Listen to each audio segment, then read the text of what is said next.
प्रिय विद्यार्थी, अवंतिका हिंदी कंपटीशन में आपका हार्दिक स्वागत है। मैं आपको बहुत सारी वीडियो बना के दे चुकी हूँ। अलंकार, रस, बाकी आगे मैं वीडियो बनाती रहूँगी और मैं आपके लिए लेकर आई हूँ वर्णमाला की मैंने डिटेल में आपको वीडियो बना के भेज दी है और आप उसे ध्यान से पढ़ें। ये जो हिंदी कंपटीशन है ये बहुत ही बारीकी से प्रैक्टिस सेट छांट कर मैं क्वेश्चन लेकर आती हूँ जो कि एग्जाम में अधिकतर बार पूछे जाते हैं। वर्णमाला को मैंने बहुत डिटेल से पढ़ाया है और आप उससे ज़रूर पढ़िएगा। वर्णमाला से संबंधित वस्तुनिष्ठ प्रश्न है। पहला है, भाषा की सबसे छोटी इकाई है शब्द, व्यंजन, स्वर या वर्ण। तो जो भाषा की सबसे छोटी इकाई है वो वर्ण है। कुछ लोग अक्षर को समझते हैं लेकिन अक्षर नहीं, क्योंकि अक्षर जो होता है वो दो वर्ड से मिलकर बनता है। अक्षर है वो दो वर्ड से मिलकर बनता है, इसीलिए भाषा की सबसे छोटी इकाई वर्ण है। वर्णमाला कहते हैं शब्द समूह को, वर्णों के संकलन को, शब्द गणना को या वर्णों के व्यवस्थित समूह को। तो जो वर्णमाला है वो वर्णों के व्यवस्थित समूह को कहते हैं। तीसरा क्वेश्चन है आपका, निम्न में से कंठ ध्वनियां कौन सी हैं? या, रा, चा, जा, टाड़ा या का, खा। तो जो कंठ ध्वनियां है वो है का, खा।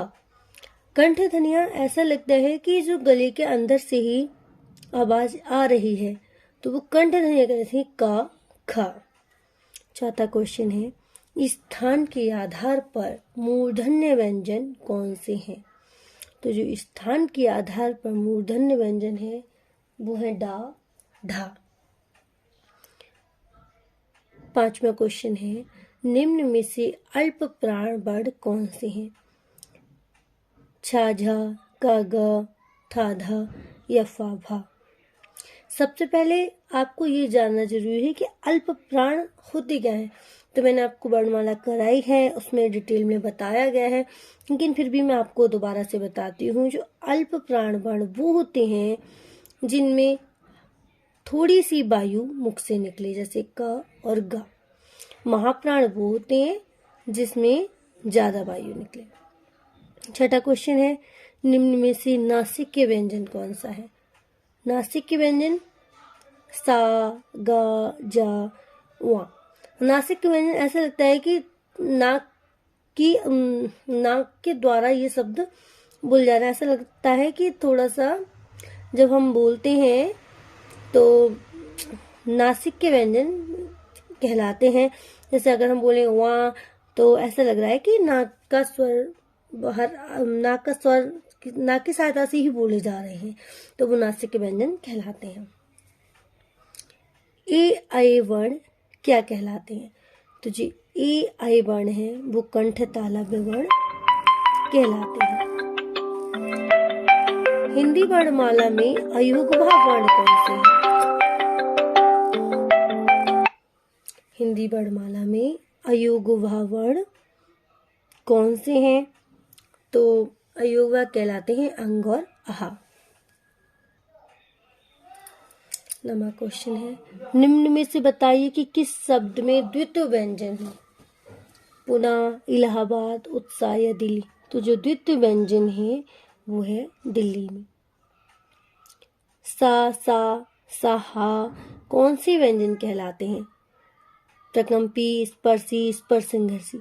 ये संघर्षी व्यंजन कहलाते हैं। 11वां क्वेश्चन है, नवीन विकसित ध्वनियां कौन सी हैं? तो नवीन विकसित ध्वनियां हैं खा और गा। 12वां क्वेश्चन है, निम्न में से कौन सा घोष वर्ण है? खा, चा, मा या ठा। तो घोष वर्ण है मा। 13वां क्वेश्चन है, कौन सा अमानक वर्ण है? तो जो अमानक वर्ण है वो है भा। ध्यान रखना, माँ और भा में कंफ्यूज नहीं होना है।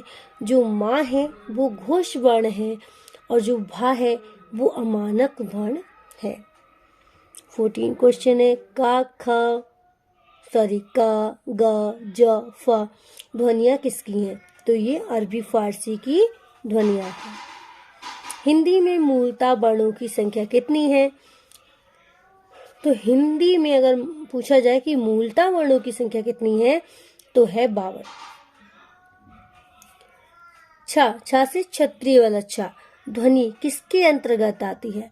मूल स्वर, घोष वर्ण, संयुक्त वर्ण या तालव्य?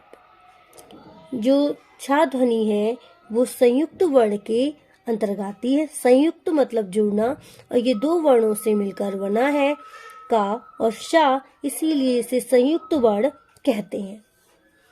हिंदी शब्दकोश में छा का क्रम किस वर्ण के बाद आता है? तो हिंदी शब्दकोश में जो छा का क्रम है वो का के बाद आता है। 18 क्वेश्चन है, ज्ञा वर्ण किन वर्णों के संयोग से बना है? जावा, जावा, जाधा या जान्या? तो ध्यान रखेंगे कि जो ज्ञा वर्ण है वो ज्वा और वा के वर्णों से मिलकर बना है। 19 क्वेश्चन है, अघोष वर्ण कौन सा है? तो अघोष वर्ण है सा। 20 क्वेश्चन है आपका, घा का उच्चारण स्थान कौन सा है? तो जो घा का उच्चारण स्थान है मूर्धा, तालु, दंत नहीं कंठ। तो जो घा का उच्चारण स्थान है वो कंठ है। 21 क्वेश्चन है, इनमें संयुक्त व्यंजन कौन सा है? डा, ढा, अणा या ज्ञा? तो जो संयुक्त व्यंजन है ज्ञा, मैंने आपको पहले भी बताए हैं संयुक्त व्यंजन क्या होते हैं। वर्णमाला की पूरी वीडियो आपको बना के भेज दी है ताकि आप अच्छे से पढ़ सकें। संयुक्त व्यंजन क्योंकि ये गा और या को मिलकर बनता है, इसी ये संयुक्त व्यंजन है। 22 क्वेश्चन है, कौन सा वर्ण उच्चारण की दृष्टि से दंत नहीं है? ता, ना, दा, टा। तो जो टा है वो उच्चारण की दृष्टि से दंत नहीं है क्योंकि ता, ना और दा को जब हम बोलते हैं, जब उसे उच्चारण करते हैं तो ऐसा लगता है जीभ हमारी दांत से टकरा रही है। तो ये बाकी सब दंत व्यंजन है, लेकिन कर्ण जो टा है वो दंत व्यंजन नहीं है। जिन शब्दों के अंत में आ आता है उसे क्या कहते हैं? अनुस्वार, अयोगवा, अंत्यस्थ या अकारांत। तो जिन शब्दों के अंत में आ आता है उसे अकारांत कहते हैं।